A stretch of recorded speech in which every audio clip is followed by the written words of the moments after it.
आज मैं आपको एक कथा सुनाऊंगा। एक सीधी खड़ी चट्टान थी जिस पे चढ़ना लगभग असंभव था। अब एक दिन कुछ मेढक आए और उनमें दौड़ लगी। धीरे धीरे करके सारे मेढक कूद कूद कर ऊपर चढ़ने का प्रयास कर रहे थे। नीचे कुछ पशु खड़े थे जो देख के कह रहे थे कि ये तो असंभव है, ये मेढक इस पे चढ़ नहीं पाएंगे, सब गिर जाएंगे। और धीरे धीरे करके एक एक मेढक नीचे गिर गए। अंत में एक ही मेढक था जो शिखर तक पहुंच गया। जानते हैं वो क्यों? चिता, क्योंकि वो मेढक बहरा था। उसने किसी की बातें सुनी ही नहीं। उसने ठान लिया शिखर पर पहुंचना है और वो पहुंच गया।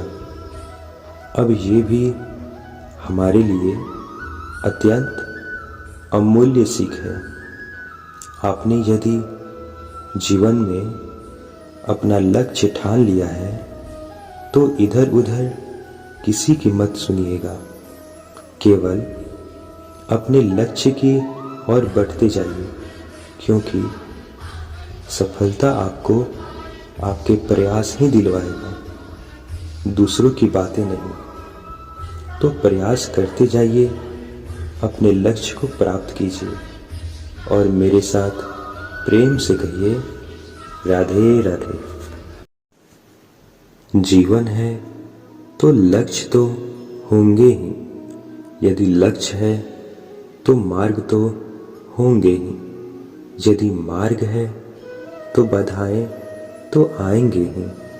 और इसी पर निर्धारित है कि हम जीवन में सफल होंगे या असफल, यश की भागी होंगे या तिरस्कार की। मान लीजिए आपको एक कार्य करना है, आपको पर्वत पर चढ़ना है।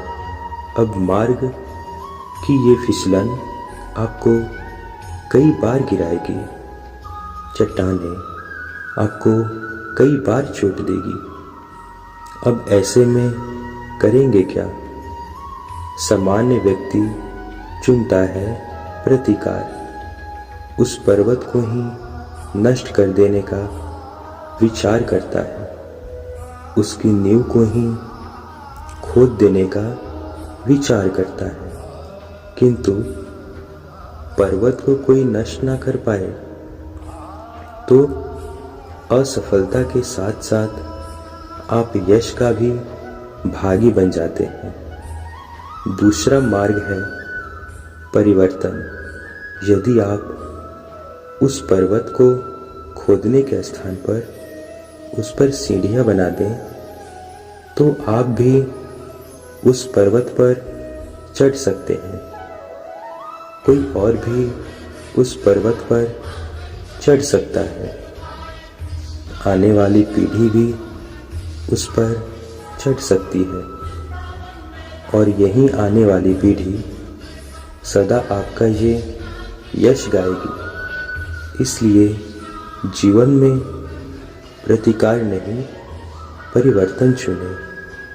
बदला नहीं, बदलाव चुने।